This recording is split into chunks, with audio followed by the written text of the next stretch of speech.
I want to get right into our very first panel here again, which is entitled Education TechTonics. Is technology the elixir for higher education or not? So we have a fantastic panel that I'm going to introduce to you very briefly, and then they're going to say a few words about themselves, and then we'll get into our panel. I'm really delighted to first welcome Greg Fenves, who is the Executive Vice President and Provost of the University of Texas at Austin. Welcome to Greg. And that's right, he's a bear and a longhorn. That's right, that's appropriate for today. I'm also extremely pleased to welcome Amanda Pouchot, who is the co-founder of Levo League and the founder of Together 10. She is also a member of the board of directors of the Cal Alumni Association. Welcome, Amanda. And finally, I am so happy to have Naomi Davidson, who is also an alumna, and she is in charge of educational partnerships at the Khan Academy. Welcome to you, Naomi. So we have assembled a really dynamic and a really diverse group of leaders in higher education and education technology. I thought each of you could just very briefly give us a quick 30-second, 60-second perspective on your institution, your organization, and your Cal experience. And Naomi, I'll start with you. Sure, yeah. So I'm Naomi Davidson, and as you're saying, that I lead education partnerships, in particular for higher education at Khan Academy. I'm a graduate of '02. I was reminded by my badge. I'm like, oh, that's when I graduated. That's great. Mechanical engineering, building robots in the basement of Etcheverry with Humayun Kazaruni and many others. So it was really a fun experience, and definitely was, what kind of catapulted me into being able to do a lot. I mean, just an amazing career beyond that. So many thanks to Cal. And so Khan Academy, sorry, that was the 60 seconds. Nope. Yeah. Okay. Well, just to give you a little bit of an introduction to Khan Academy, it's for many of you who may not know, it's an online educational platform that is all about creating a practice-based environment for folks to have access to just about any kind of learning opportunity that you can imagine. And today that's really focused in math, and underneath all of that is really a mission around democratization of education. Khan Academy is committed to providing that platform for free for everyone forever, and it's our mission, and we hope to be able to provide learning opportunities for just about anyone in the world to learn anything that they want to. And so that's kind of the 60-second overview. Great. Welcome. Greg. I'm Greg Fenves, and it's first of all, welcome to Austin. It's my new hometown. I've been here about 6 years after my 25-year education at the University of California at Berkeley. So it's great to see so many Cal alumni here at this wonderful event, South by Southwest. The University of Texas at Austin is a lot like Berkeley, a big public research university. We have about 52,000 students. Just a few blocks up the street here in San Jacinto, 40,000 undergraduates and 12,000 graduate students. There's a lot of ferment taking place in higher education. I think many of you read about it, participate in it. Some of you are helping lead the changes that are taking place in education. It's really an unprecedented time for universities, the faculty, and the students to rethink what does it mean to get an education? What is an education? How do students learn? How should faculty be delivering that education? And what is, very important for us and for Berkeley, what is the special role of research universities in high-quality education? So I'm really glad, Jefferson, you put this panel together. I'm looking forward to the discussion and contributing to it. Great. Welcome. We're so glad you're here. And Amanda. Hi, Amanda Pouchot. Fun fact today, my old Greek advisor from Cal is here, Felicity Mew. Go Bears. So when I was at Cal, I was on the Panel1, which is the governing board for the sorority community. And kind of some fun things about Cal is I really liked the breadth of the classes I got to take. I was a sociology major, but I took everything from intro to computer science to practice of art, where I had to go, little did I know as a senior, trying to avoid another writing class, that I would go spend 9 hours actually having to do art in lab. I would have rather gone back to my computer science class. No, it was wonderful. So my work has primarily been first in continuing education in the form of working with women and helping women enter the workforce and really achieve their career goals and dreams. As one of the first generations of women with true opportunity to excel. Been really fortunate to be a part of a lot of movements such as Lean In and, working to especially close the pay gap by teaching women negotiation skills. And the new venture I'm working on right now is more focused on early education and the relationship between the parent and child. And we send 10-minute learning activities to parents to do with their kids every day, to put the phone down and spend quality time just having a conversation and really, getting kind of back to the root of what matters. Really excited to be here too. Austin is amazing. We love Austin. It's the Berkeley of Texas. Really? Right? Can I say that? Okay. All right. Well, so obviously we've got three very impressive, really dynamic Berkeley alums that represent the continuum of what's happening in education today. So I'd like to start out our panel, Greg, with you with the following, which is that, I think all of us, whatever industry we're in today, we know that the dynamics, the operations, and the day-to-day realities of our industries have been and continue to be dramatically transformed by technologies and all forms of technology. So coming from your perspective as a leader in higher education, a leader of a major leading research public university, what is your perspective on the role that, not that technology has played to date as much as really, where is it going? And what do you think the most profound impacts have been and are going to be from your perspective? Well, there are a lot of impacts on how we are using technology for education, but I think the most fundamental one is it's raising the question of how do students learn and how do we teach? And it's much more than just is a course online or is it a hybrid course or a flipped classroom? It's really some fundamental re-examination at the universities about what is education, how do we develop the pedagogy that takes advantage of the things that we can do with technology that we couldn't do before. There's nothing that's written in stone that says the best way to teach an introductory government course is to have 300 students sitting in a lecture listening to somebody at the front talk for 50 minutes 3 times a week. And so this is, once we've realized that, and we being, I think, collectively universities, has really opened up a lot of eyes, a lot of experimentation, a lot of trials. Some of them work, some of them don't work, and we're going through this very involved process of totally rethinking about how we teach and how students learn, and what does a degree mean from a place like a Berkeley or a University of Texas. So question for you. I mean, how is that changing or challenging the paradigms of your more senior faculty, and or how is it changing the type of new junior faculty that you look at, if at all? Senior faculty. Okay, let me skip that topic for a moment, and I'll go to the junior faculty. So what we're finding is that when we bring new faculty into UT, we're looking for faculty who are great teachers and researchers. So we're looking for a combination of both. And many of them, and I think almost all of them, have a real commitment to education and a willingness to rethink about how they teach compared with how they learned through their education. And so it really is a bottom-up process, mostly with the newer and with the younger faculty. Now, that being said, some of our best teachers and some of our most innovative faculty are the ones who have been teaching for 20, 30 years, and we get them engaged. And it's really developing a culture at the university that supports experimentation, supports trials, and then we look at what's successful, and then how do we scale it with 40,000 undergraduate students. So we get a lot of faculty involved in it.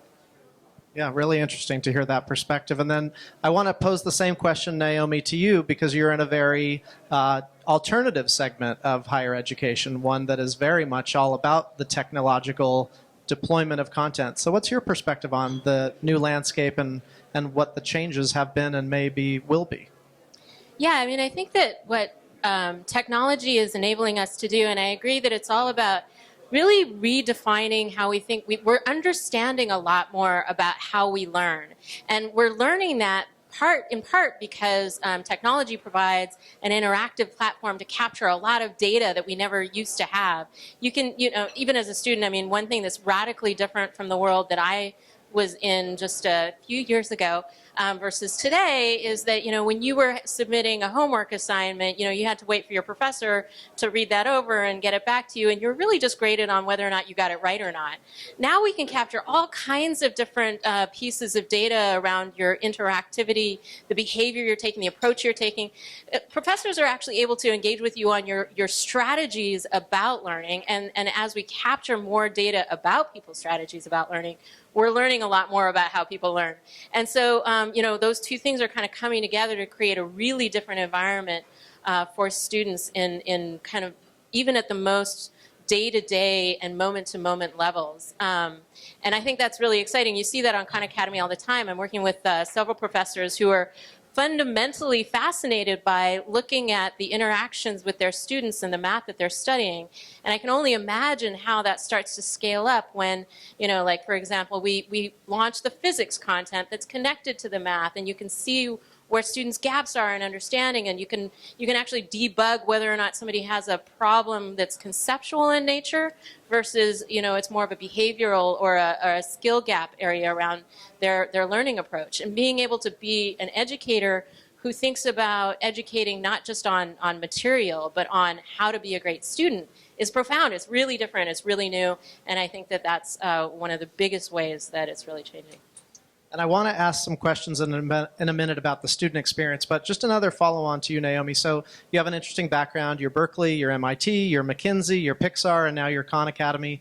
What was it that motivated you, that inspired you to pursue this path with Khan Academy? Oh, well, actually, it stems from my own educational background. I had a really busted educational background. I moved a lot, and I think I went to something like 12 schools total, and many, and I didn't graduate from high school. So I was in my 20s and working, and realized that I was just getting bored, and I thought, well, I'll go to community college and try to kind of repair my educational background. And I'd always wanted to study engineering, but I had no confidence and no kind of abilities in math. And so I started at, what we call developmental math at the very most basic level, and worked my way up. It took me 4 years. I worked multiple jobs, and I got myself into Cal, and and studying there and having the opportunity to work at that level, to create and to make robots, things that I dreamed about as a child, it really changed what I saw as being possible, and changed all of my opportunities from that moment forward. It's what got me into MIT. It's what got me into McKinsey. It's what got me into Pixar and all the rest of it. And when I was talking to one of my colleagues from McKinsey, who was one of the co-founders for Khan Academy, and I said, I was looking to do something with sort of more social value. He knew my educational background. He was like, Naomi, you got to take on this educational partnership stuff, because it's really, you're going to care, and I really, really do. This is, and everybody at Khan Academy is deeply passionate about the mission. I'm just one of many who cares a lot about what we do, but that's what brought me here. That's great. That's a really nice perspective. That feels like a very Berkeley perspective as well, and that's wonderful in the best of ways, and there are only best ways when it's a Berkeley perspective. So let's come back to this question about the student experience, because we've obviously talked about the way in which technology is clearly influencing the day-to-day operations, the expectations, the deployment of content. But I'm really interested to hear from all three of you about, and you've touched on it a bit, but how is education starting to, or already now, transforming that student experience and all dimensions of the student experience? I know that UT Austin has actually been doing a great amount of work on that. So Greg, maybe you could answer that for us, share that with us. Well, so we're working on a number of things. Let me put it in a broader perspective first. Again, if we think about what is the value of a student going to a Berkeley or to University of Texas or a great public research university, part of it is the entire student experience. And it's not just this class or that class or this degree program. It's the entire experience. And we've always had that type of experience, whether it's dorms or other types of residential life, student activities, student government. But what we're thinking about at UT is how do we enhance that, and how do we use technology so that students are continually engaged in the 4 years, and we hope it is 4 years, that they're working on their undergraduate degree. So it's really everything from taking this very bureaucratic state agency with all the different departments on admissions and financial aid and so on, and having a real portal for the students to see that, where they can track their progress through their degree program, through their courses, understand all the things that are available at the University of Life, and give that to them in one place. So this is a really a long project. It's ongoing. We're working now particularly on the student information system that provides very clear information to students about their progress towards their degree. We're working very hard on persistence, on graduation rates, and having almost real-time information to students, so when they're making academic decisions about their courses and their degrees, their options, double majors, certificate programs, badges maybe eventually, that they have all that information available to them. And they don't have to go to necessarily go to an advisor. They've got that information. And they can make decisions, develop a social network with fellow students who are thinking about similar things. So that's the kind of conceptual idea we have behind the student information systems. Yeah, interesting. And Amanda, you bring a very unique viewpoint into the student and the learning experience with the two ventures you've been a part of. What are your thoughts on the learning experience, the student experience, and how technology may be changing, enhancing, improving it? So it's funny because I was recently talking to one of our alums, and she was telling me about how she used to register for classes. And she was like, yeah, we used to go with a piece of paper. I was like, oh. She's like, yeah, we'd be running through. And then she's like, and then it changed to the telephone. Telebears. Blew my mind. Telebears was because you called on the phone to register for classes. I think, and I'm really excited to hear about what you guys are doing and hoping that Berkeley will too, because, especially with figuring out degrees, I think one of the best things about Berkeley is that you're going and you kind of, I heard another alum say this, I'm just taking it all from our other alums and their thoughts. You go to learn to learn. That's what I learned at Berkeley. It's the strategies for learning. I learned at Berkeley that I can learn anything I want to put my mind to, and I can figure it out if I have enough grit and enough determination. And that's what I learned at Berkeley. And I think that that's what both schools, I'm guessing, do very, very well. And one of the things that I hope is that while technology is coming into these schools, the fact that I kind of had to read through 30 different pages to figure out, wait a minute, am I going to graduate? And, is this going to work? What class do I actually need to take? The fact that I had to go and do that set me up better for the real world than maybe anything else. Because that's what I do every day as an entrepreneur. Is this going to work? Let me find the answer. So I'm excited by the technology because I think it's a great safety net to help, and it will provide a better, hopefully, learning opportunity to do more learning. But I'm also a little scared that, what did I miss out on by not having to run from classroom to classroom to fight for classes? Okay, interesting. And Naomi, you've talked about this already a little bit, but again, just further perspectives on that student experience and what technology enables. Yeah, I think there's a really exciting opportunity around inspiring students to become more powerful mentors and tutors, and I think that's kind of one of the next generations of what we're going to see with technology and with these sort of learning engines that we're creating. Like the mantra is kind of learn, do, teach, and actually teaching is the most advanced form of learning. And so I think there's an opportunity that's really just around the corner where students are going to start engaging in kind of social networking around teaching each other, much more collaborative learning opportunities, and kind of peer-reviewed, peer-empowered learning opportunities. So I think that's one of the kind of near-term advances that we're going to see. And I guess the other thing I think that it's doing is it's just sort of really enriching the environment of opportunity, and maybe also putting a burden on students because, that diversity of information doesn't necessarily, guarantee its quality. And so I imagine that the student today has to be much more, better at critical thinking about, kind of being a receptor of that knowledge, which actually I think is also one of the great opportunities because, it's sort of like, what does a slide rule or a calculator do for you except to sort of help, help demote some of the computational stuff and elevate your thinking to more advanced cognitive skills. And so I think that that's kind of another, major opportunity that we're seeing, and that's impacting students, and hopefully kind of the call to action for them is to become sort of better critical thinkers, building their metacognitive skills, because it's easier to find the content you need. That's not the struggle. Naomi, are the majority of students that are taking courseware at Khan Academy, are they adult working learners? Are they high school students? I mean, is it pretty much the entire spectrum of interested learners, or is there a really definitive critical mass in one particular demographic or community? We actually kind of have an interesting bimodal population, and it's really big in the, about 12 to 16 years old, and then it gets really big again about 25 years and older. And one of my jobs is to figure out, well, why are we not used as much as we might be in college? I think that it's interesting that the folks who are using us in college are a particular kind of user, they're a particular kind of learner. They're very what we call autodidactic people, and so they engage very deeply and richly, but relative to the general population, and the general population on Khan Academy, there's kind of a dip. And so anyway, so that's interesting. I mean, I think that that's probably something that we need to be doing better at Khan Academy, about being more relevant for college students in terms of what they study and what they need to do.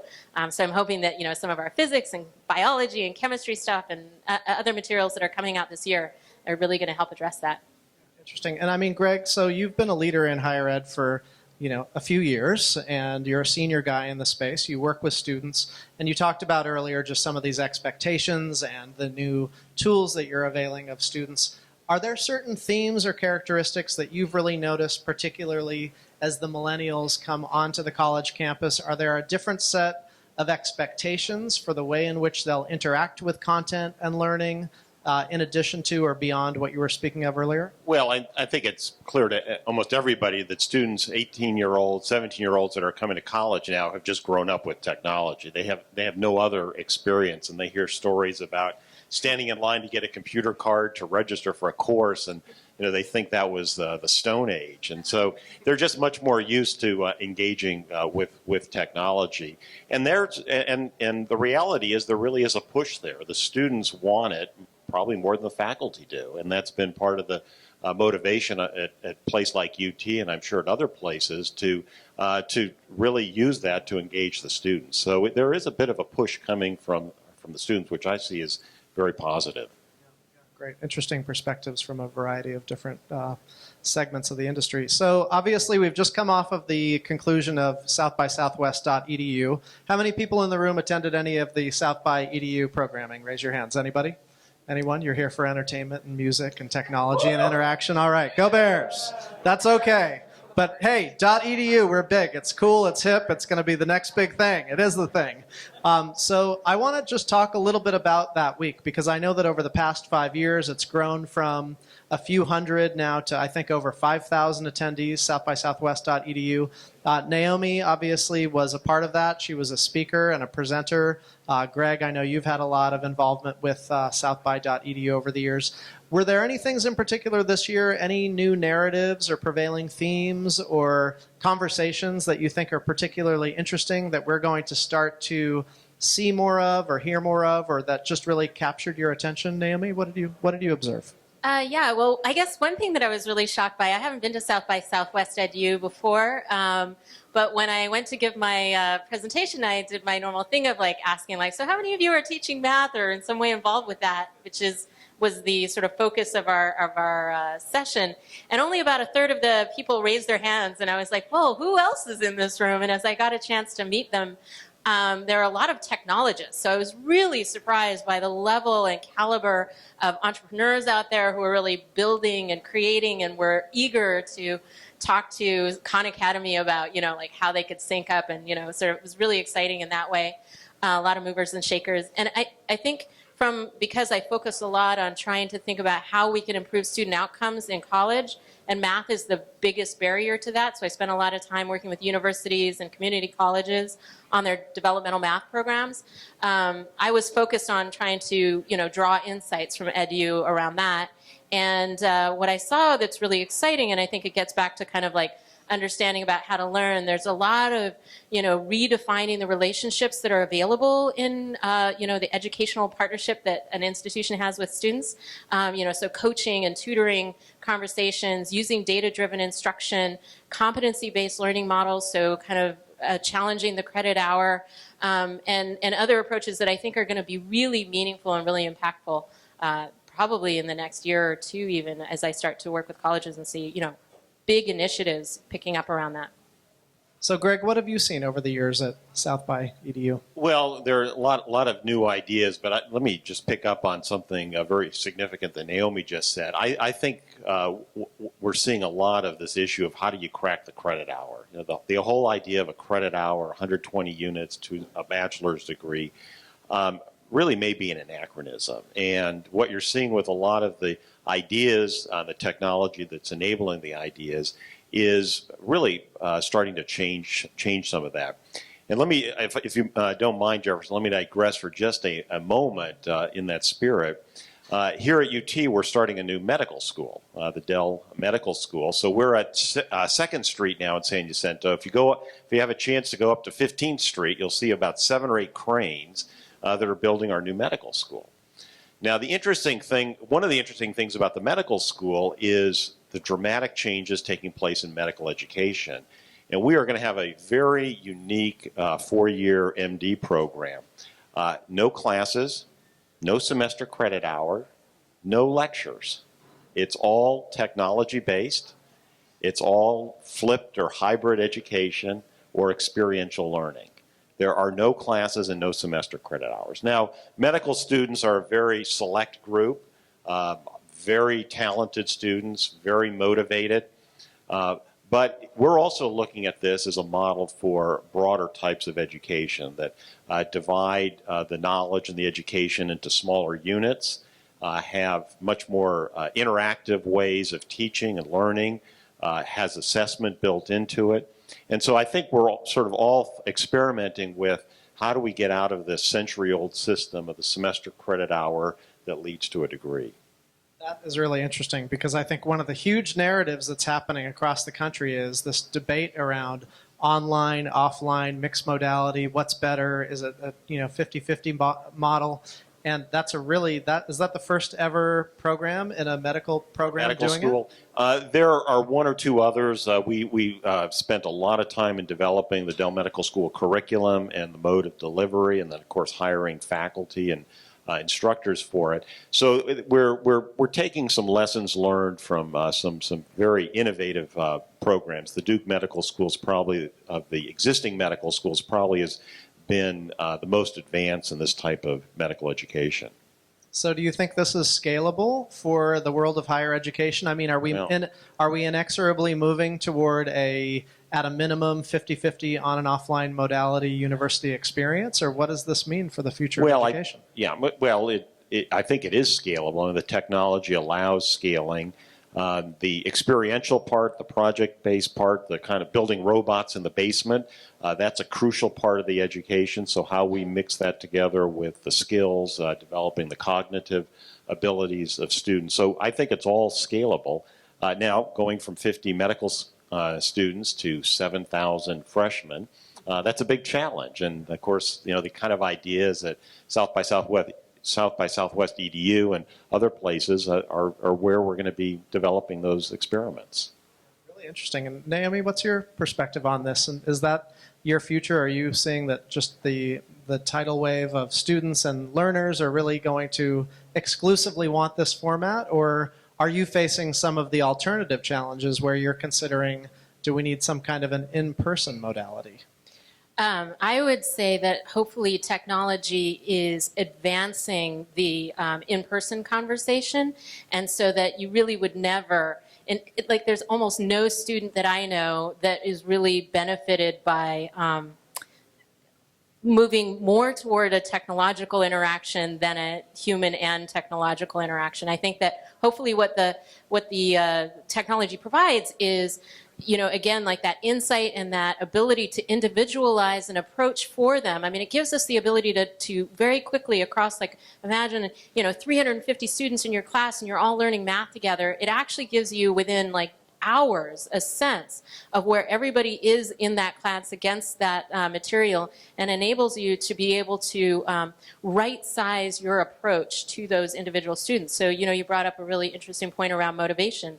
What works for a highly motivated, highly autodidactic type of learner is not going to work as well for somebody who is not as advanced in those learning skills or studential skills. And so the technology hopefully helps you to understand and see that very quickly, see markers of that, identify it very quickly, and then figure out kind of the right strategy for addressing. So I see a world where we're definitely always going to have technology in some way embedded in the classroom, and I just hope that it's really a world where it's a matter of, advancing the conversation and really kind of moving this up the food chain, if you will, of what we're doing in that interaction. Okay, interesting. So one final question before we go to Q&A with the audience. And so I might refer to this as the $26 billion University of California system question, or I could call it something slightly less intimidating. But really, I guess, and I'm joking, of course, but my question is, here we are in an era where anyone in the world, anywhere in the world, if they have an internet connection, they can access any information, any content. They could self-educate themselves without necessarily a degree per se, but they could learn anything if they have that connection to the web. So what does this mean for the public research university? What does this mean for education in general? Because this is a fundamental, massive shift, tectonic. Greg, what's your perspective on that? Well, first of all, I think it's a tremendous trend that more people around the world have access to education. So we all benefit from having that. Now, we're sometimes accused of being dinosaurs, and we're going to be disrupted, and we'll be out of business in 10 years. I don't think that'll be the case. In fact, applications at UT, and I would expect applications at Berkeley, are going up. It's in fact may become more valuable to have a Berkeley degree or a UT degree. As educational levels rise, we've got to be ahead of what can be obtained more broadly. And that's one of the things we're working on at UT, is looking at what is the value proposition for undergraduate education at a research university. We think there's a strong value proposition, but it's one that we haven't paid a lot of explicit attention to. And as we end up being and are in a more competitive world for education, more opportunities, lower cost ways of acquiring education, it is going to be the research university's responsibility to make sure there is true value there, and that we can prove that value through what our graduates and alumni do. Amanda, what are your perspectives? I think it's really interesting because you said something, what is the value of an undergraduate education? And, I can tell you some of the papers I wrote, the research I worked on, and those things laid the foundation for me to create the companies I've now created. I didn't know it at the time, but the research I did on gender, politics, and leadership, and the perspective of others, to really going in the sociology of the family and understanding the price of motherhood, all really influenced my thinking. And I think it's the learning to learn and how to think, and being around people like all of us that are there to do the same thing and to grow. I don't know if you can replicate that by taking an online course and only taking it. I do fully agree that there is a lot of work that can be done on my own time or online that then gives me more of those quality conversations and times with my professors or with graduate students to go through the research and ask questions and talk about, how did you do this? How did you do this? But I think it's interesting because I think there's such a perspective that university and college and undergrad is supposed to get you a job. Like, you go to school to get a good job. And I don't think that's necessarily what the purpose of higher education is. I think it's about going to learn to be a contributing citizen. And that's not just getting a job. It's how to think. It's how to see the world. It's how to evaluate other things going on. And so for me, I think it's partially we need to shift what we think university is about and why you're sending someone to school. So as parents, why you're sending your child to school. My mom can tell you 100%. I wanted to graduate a semester early, and my mom said, stay. You're never going to get this time again in your life where you're going to get to just learn and be around people who are learning. And so I think as society, we have to kind of change our perspective. I do also think this is where continued education and potentially other services like the alumni associations, career services, alumni in general can help our students prepare for the real world and teach them things like, here's how to do an Excel model. Do I want you to teach me to do an Excel model? No. Like, I mean, I'm sure you do a great job.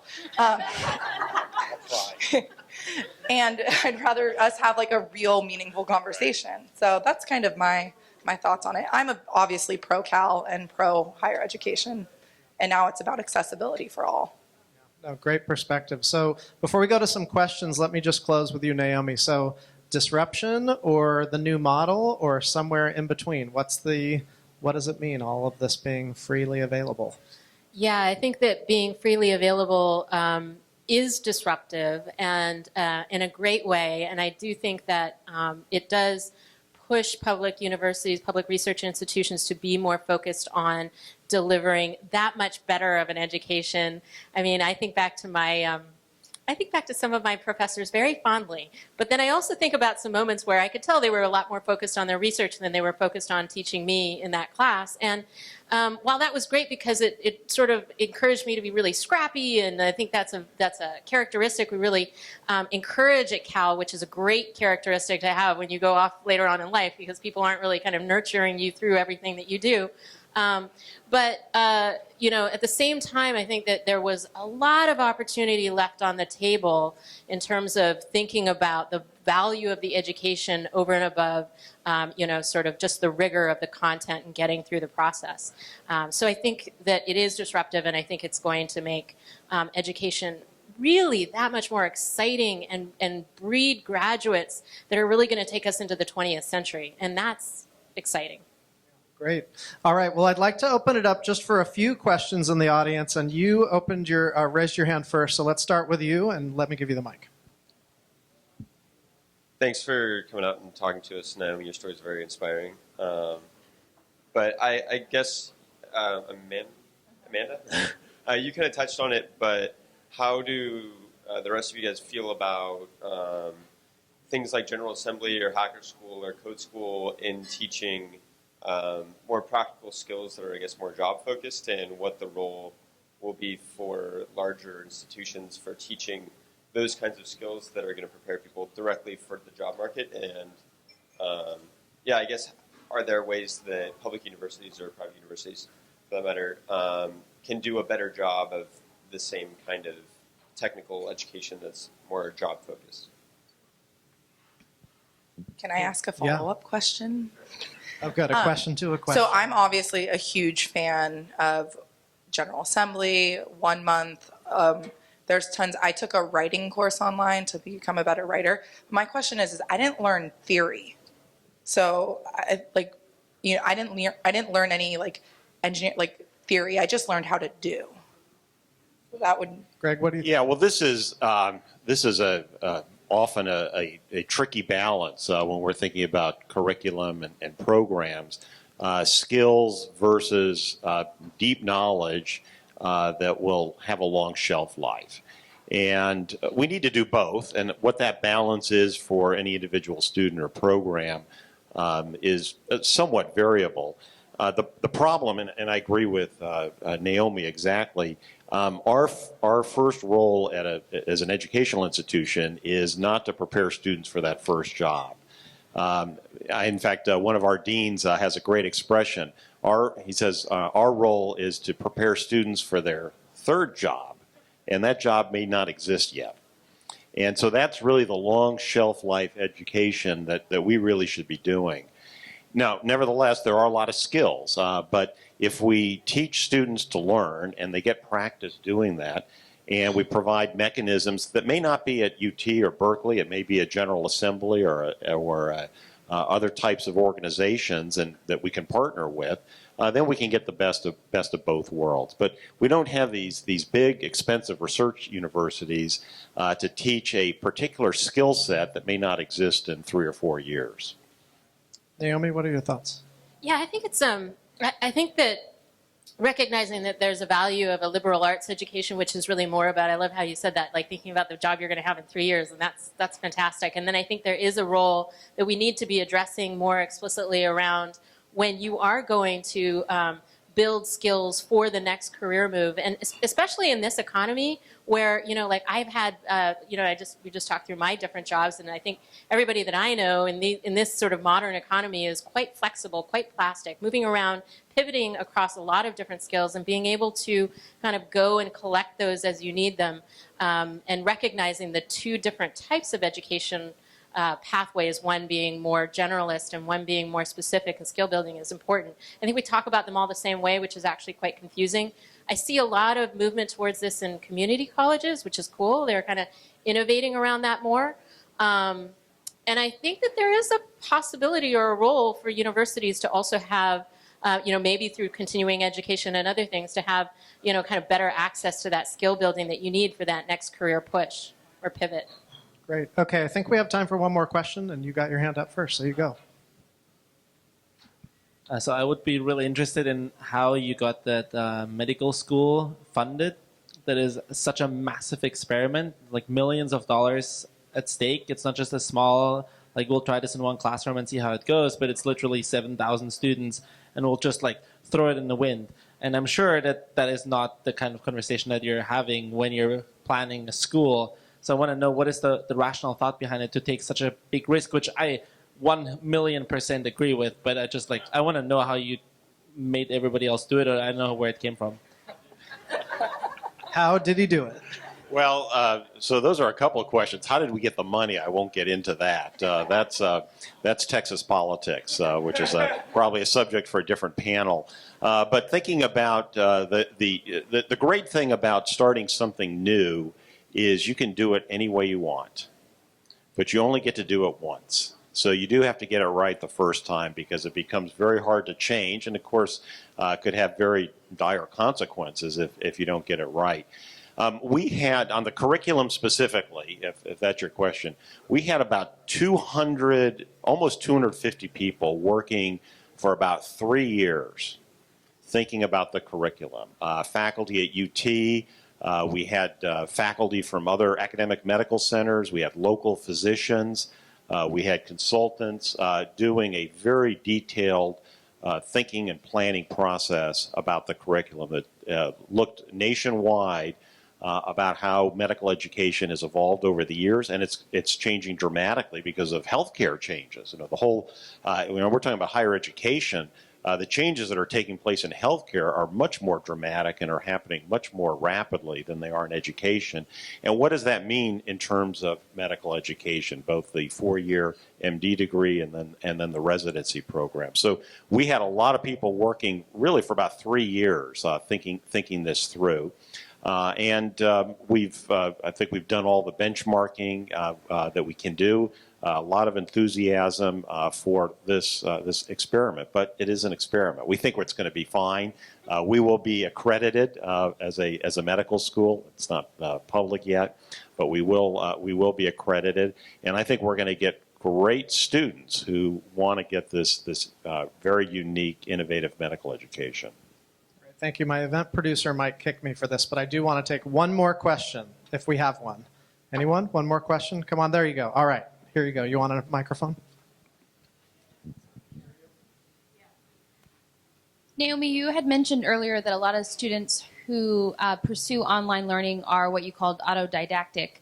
But then previously you had said something about online opportunities for students to work collaboratively and use peer review as a pedagogical model. So I was wondering how you reconcile the two. Yeah, so we have, if you've been on Khan Academy lately, have you?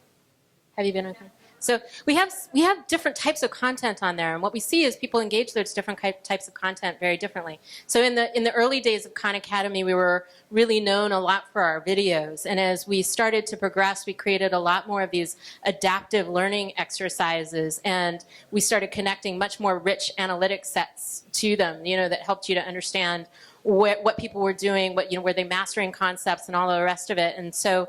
That was like a second type. And then a third type that started to get developed in the last year and a half is our computer science content, which is this kind of project-based environment. It's very peer-reviewed, it's very collaborative, very interactive, and very practical.